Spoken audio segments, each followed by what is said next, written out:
ये जो आप कॉपी देख रहे हैं ये है rank 29 69th BPSC Rajneesh Kumar ji की। इनको एसए में 203 नंबर मिले हैं, जो कि यहाँ पे आप देख सकते हैं। और 200 प्लस लाना अपने आप में बहुत बड़ा अचीवमेंट है। इस बार मुझे लगता है कि टॉप 10 में सारे के सारे हिंदी मीडियम वाले थे, और most of them scored above 200 marks. Hindi medium वालों को थोड़ा सा इस बार ऐसे में एज मिला था। बहुत सारे बच्चे मेरे से पूछते हैं स्टूडेंट्स की, सर इस बार जो मेंस लिख रहे हैं खासकर, कि क्या हम ऐसे को हिंदी में लिख सकते हैं और बाकी जीएस 1 2 को इंग्लिश में लिख सकते हैं? तो आप बिल्कुल लिख सकते हैं। अपने टेलीग्राम चैनल पे हमने एक एफएक्यू वाला पीडीएफ भी शेयर किया था, जो बीपीएससी ने खुद रिलीज किया है। इसमें आप अलग अलग पेपर जो है वो अलग अलग लैंग्वेज में साफ साफ लिख सकते हो। हमारा टेलीग्राम चैनल ये है, जहाँ से आप ये वाला पीडीएफ भी डाउनलोड कर सकते हो। देखो रजनी जी की सारी कॉपी रैंक 29 यहाँ पे अपलोड कर दी गई है। ऐसे हो, जीएस 1 हो या जीएस 2 हो, सारी कॉपीज देख के आप एनालाइज कर सकते हो। देखो रैंक लाने का एकमात्र तरीका क्या होता है कि जैसा इन्होंने लिखा है वैसा आप भी लिखो, तो आपको भी सेम रैंक मिलेगा। टोटल 900 नंबर का होता है, 300 नंबर के 3 पेपर। अमूमन जीएस 1 में 180 ठीक ठाक स्कोर माना जाता है, अबव एवरेज। जीएस 2 में 150 अबव एवरेज माना जाता है। और जीएस 3 में, जीएस 3 नहीं, एसए में, जिसको जीएस भी कह सकते हो, जिसमें 3 एसए रहता है, उसमें आपका स्कोर इंग्लिश वाले को इस बार कम मिला है, 160-70 के रेंज में, और हिंदी वाले को इस बार 190 से 200 के रेंज में मिला है। तो 200 लाने के लिए इन्होंने ऐसा क्या लिखा कि इनको 200 नंबर मिले, पहले हम ये देखेंगे। लेकिन उसके पहले अगर आप 70वीं बीपीएससी की तैयारी कर रहे हो, इस बार आपका प्रीलिम्स निकल गया है और अगर आप मेंस लिख रहे हैं, तो ये हमारे मेंस स्मार्ट ट्रिक्स बैच में आप ऐड हो सकते हो। ये एक पेड बैच है, लेकिन इसका हमारा टारगेट है 100% फाइनल रिजल्ट। ये उस बैच का एक्चुअल मैं आपको ये दिखा रहा हूँ। उस बैच में क्या सब चलता है, आपको रात में जैसे जग के, देखो ये वाला जो है आज का टारगेट आपको कल रात में ही 10:30 बजे के आसपास दे दिया गया है। आपको टोटल 7 टॉपिक्स एक दिन में, लगभग 5 से 7 टॉपिक्स दिए जाते हैं। 2 सब्जेक्ट को हम अभी पैरेलली चला रहे हैं, हिस्ट्री प्लस साइंस। और ये सारे नोट्स के ही मैं आपको सैंपल दिखाऊंगा। बहुत ज़्यादा लोग नोट्स को लाइक कर रहे हैं, जो कि आप यहाँ से इस पॉल से देख सकते हो नोट्स की क्वालिटी। और खास बात यह है कि हम डेली इसको इम्प्रूव भी कर रहे हैं। यही नहीं, नोट्स के साथ साथ आपको लेक्चर्स भी प्रोवाइड कर देते हैं। संडे के संडे का जो दिन है वो पूरा पूरा रिवीजन लेक्चर रहेगा। जो आपने पूरे वीक में पढ़ा है उसको मेरे द्वारा ही रिवाइज करवाया जाएगा। सब लोग जो है वो नोट्स को प्रिंट करवा करवा के पढ़ रहे हैं, सबसे बड़ी बात ये है। और ये देखिए, सुपर संडे को बहुत सारे लेक्चर्स आते हैं, और सैटरडे को जो है हमने डेडिकेट किया है, पूरा दिन हम लोग डीआई और एसए करते हैं। क्योंकि डीआई और SA is the very very important part, जिसमें आपको, मतलब बहुत लोग छोड़ के चलते हैं लेकिन नहीं करना है। इवन ये लेक्चर भी हमारा ऐसे के ही बारे में है। ये देखिए, ये है 70वीं बीपीएससी मेंस में पूरा का पूरा आपको धुआं धुआं मचा के अगर आग लगा के आना है तो then you can do this. और हमारा ये रफ प्लान है, मॉडर्न इंडियन हिस्ट्री और कल्चर, जैसे पूरा उसको हिस्ट्री मान लो plus science, history plus science हम लोग अभी कर ले रहे हैं, है ना। ये लगभग, और मुझे लगता है कि 1 हफ्ता और चलेगा। उसके बाद Indian and Bihar geography plus economy, eco geo, ये भी लगभग 15 दिन चलेगा। और अंतिम में हम लोग करेंगे polity plus current affair. Similar subjects को एक साथ रख के पढ़ा जा रहा है। ये हम करेंगे हफ्ते में बस 5 दिन, मंडे टू फ्राइडे, ठीक है। एंड सैटरडे को एसए और डीआई होता है, और संडे को पूरा का पूरा रिवाइज करवाया जाता है, ट्रिक से, बहुत ही फनी वे में करवाया जाता है। ये देखिए, एसए पे लेक्चर था, फिर उसके बाद निबंध वगैरह लिखा, ये तो शुरुआत का है, ठीक है। तो इस तरह से आपको पर डे लगभग हिंदी इंग्लिश दोनों में, जैसे ये देखो, ये आपको 5 इंग्लिश में मिल गया ना, यहाँ पे environmental pollution, global warming, biotechnology. Target आपको यहाँ पिन कर दिया जाता है, बिहार फार्मर मूवमेंट, चंपारण सत्याग्रह, उसका ये सारा हिंदी मीडियम में है। और आपको ये देखिए, मैं एक नोट्स दिखाता हूँ। हमने नोट्स में कोशिश किया कि 100% 360 डिग्री हर फैक्ट को कवर किया जाए इस नोट्स में। प्राकृतिक आपदाओं के बारे में पूछता ही पूछता है, तो जैसे प्राकृतिक आपदाएं हमने टेबल बना के इसको पूरा डाटा के साथ और उसको डिटेल भी किया, जैसे बाढ़ हो गया, सूखा, भूकंप, आंधी, बिजली, लू और शीतलहर, इसमें हर चीज़ हमने डाटा डाला है। ये डाटा ही आपके टॉप 10 टॉप 20 रैंक का सबसे बड़ा दरवाजा है। अगर आप ये लिखते हो अपने नोट्स में तो आपको पूरा का पूरा एग्जामिनर जो है खुश हो जाएगा। आपके कॉपी से वो नोट्स बनाने लगेगा कि यार हमको अच्छा चीज़ मिला, हम लिख लेते हैं। और कैसे, मतलब इसको हम लोग बाढ़ को प्रबंधन कर सकते हैं, कैसे किस तरह से साइंस का यूज़ कर सकते हैं, ये बीपीएससी हर बार पूछती है कि how can we use science in controlling the floods. तो इस टाइप का वो हर चीज़ कवर किया गया है। रिसेंटली जितने सारे वो प्राकृतिक आपदाओं के बारे में, जैसे उसके कारण क्या होते हैं, प्रभाव, हाल के उदाहरण, सकारात्मक पहल, 10 पॉजिटिव, 10 नेगेटिव पॉइंट्स, क्यों हमारे पास बाढ़ आते हैं और किस तरह से क्या क्या प्रॉब्लम होती है, फिर सरकारी योजना। और मेन ये भी एक, देखो ये मेंस में नंबर लाने के लिए होता है डीआरआर। इससे आपका वर्ड जहाँ तहाँ छिड़कोगे ना तो नंबर खूब मिलेगा। और ये वाला कोट्स भी लिखा गया है इसमें, इंग्लिश में भी आपको दिखा देता हूँ। कोट्स हम अपने पूर्वजों से विरासत में नहीं लेते हैं पृथ्वी को, हम इसे अपने बच्चों से उधार लेते हैं। ये एक अमेरिकन कहावत है। यहाँ पे आप देखिए, ये कंप्यूटर टेक्नोलॉजी पे इंग्लिश वाला नोट्स है, जिसमें of course everything is there, everything which is required. 360 degree notes है ये एक टॉपिक के बारे में, इससे ज़्यादा पढ़ने की जरूरत नहीं है। इवन ये जो है मोर देन सफिशिएंट है, और बच्चे प्रिंट करा के पढ़ रहे हैं, that is the best thing. आप ये टेलीग्राम चैनल ज्वाइन करके यहाँ पिंड मैसेज देख सकते हैं कैसे उसमें एडमिशन लेना है आपको। और ये पूरे मार्केट में आप कहीं भी देखोगे तो ये अभी लोवेस्ट प्राइस पे चल रहा है, जिसमें जीएस 1 जीएस 2 और एसए पूरा कंप्लीट करवाया जा रहा है। So you don't have to worry, मतलब रिटर्न ऑन इन्वेस्टमेंट जो होता है, आरओआई, इससे ज़्यादा आपको कहीं नहीं मिलेगा। और मिड अप्रैल में, 15 अप्रैल तक एग्जाम है ना, मेंस एग्जाम, तो आपको मार्च के लास्ट तक ही पूरा सिलेबस 100% कंप्लीट करा दिया जाएगा, ताकि अंतिम 15 दिन आपके पास रहे। मुझे लगता है कि 15 नहीं, 20 से 30 अप्रैल तक एग्जाम होगा मेंस का। देखिए इन्होंने ऐसे को कोटेशन से शुरू किया है। ये एक बहुत बड़ा कोटेशन नहीं है, मतलब जैसे कविता टाइप का, सिंपल सा कोटेशन है कि कृषि क्षेत्र में विकास अर्थव्यवस्था के अन्य क्षेत्रों के विकास की तुलना में 4 गुना अधिक प्रभावित होता है। मतलब एग्रीकल्चर बढ़ता है तो 4 गुना अधिक प्रभाव मिलता है कंपेयर टू अदर।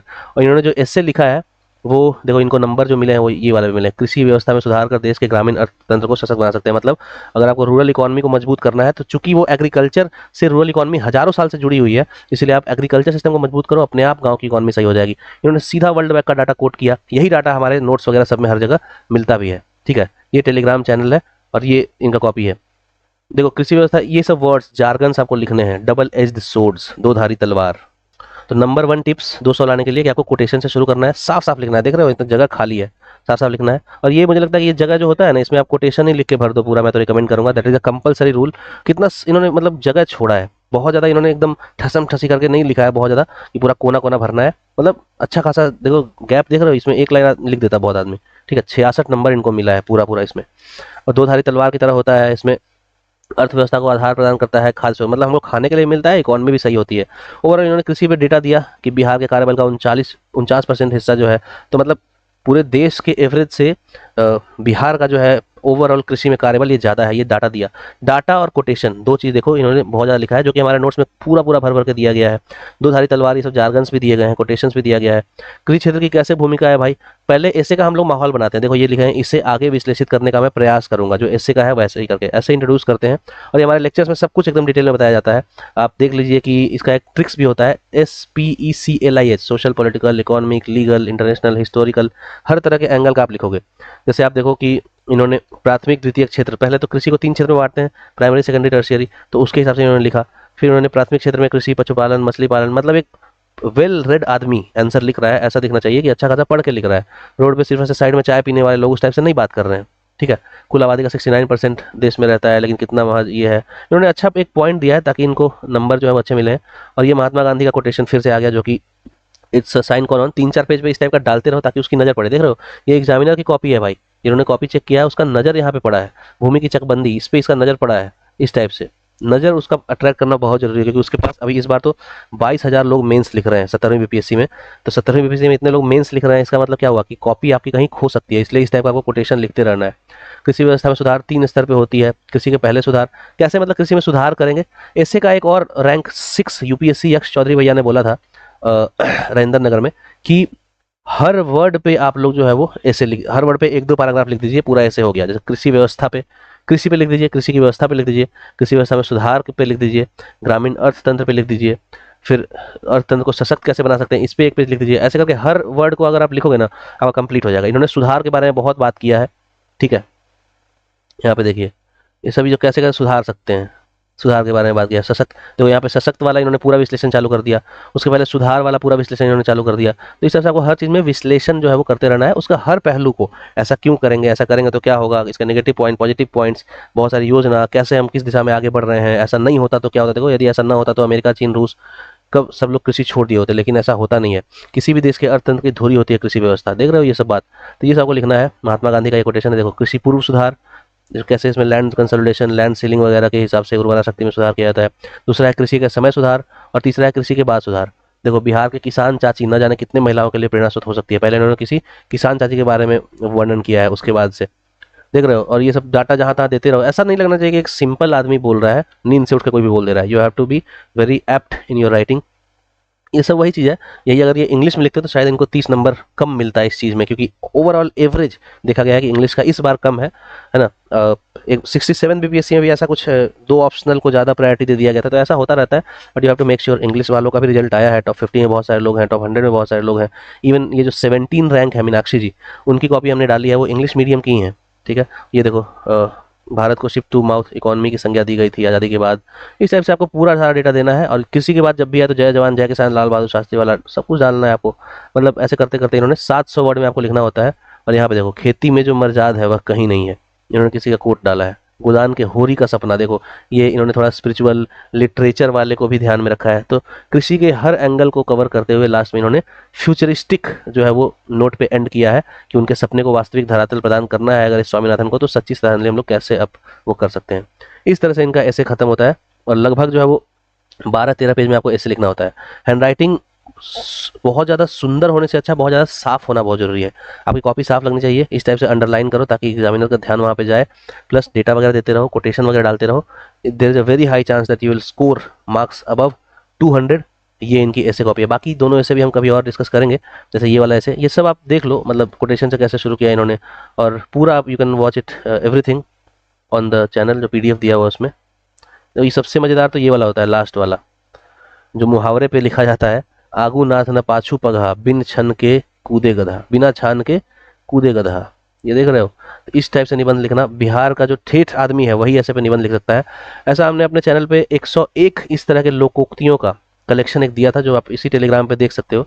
101 लोकोक्तियाँ, जिसमें से बहुत चांस है, मुझे ये वाला भी, आगे नाथ न पीछे पगहा भी पहले ही हमने प्रेडिक्ट कर दिया था। तो इसी में कहीं फाइल सेक्शन में आपको ये वाला पूरा मिल जाएगा, you will find that in the file sections.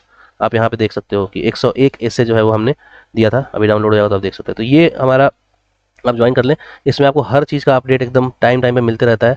अब ये एक रिव्यू देख सकते हैं, बहुत लोग प्रिंट निकलवा के अब पढ़ाई स्टार्ट किए हैं, है ना। टाइम टाइम पे आपको सिद्धांत जैसे बताया जाता है, कुछ कुछ नोट्स वगैरह दिया जाता है।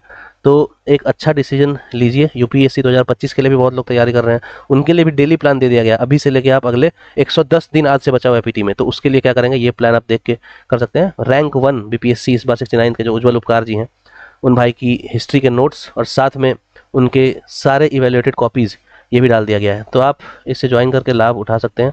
Thank you, all the best, मिलते हैं अगले वीडियो में।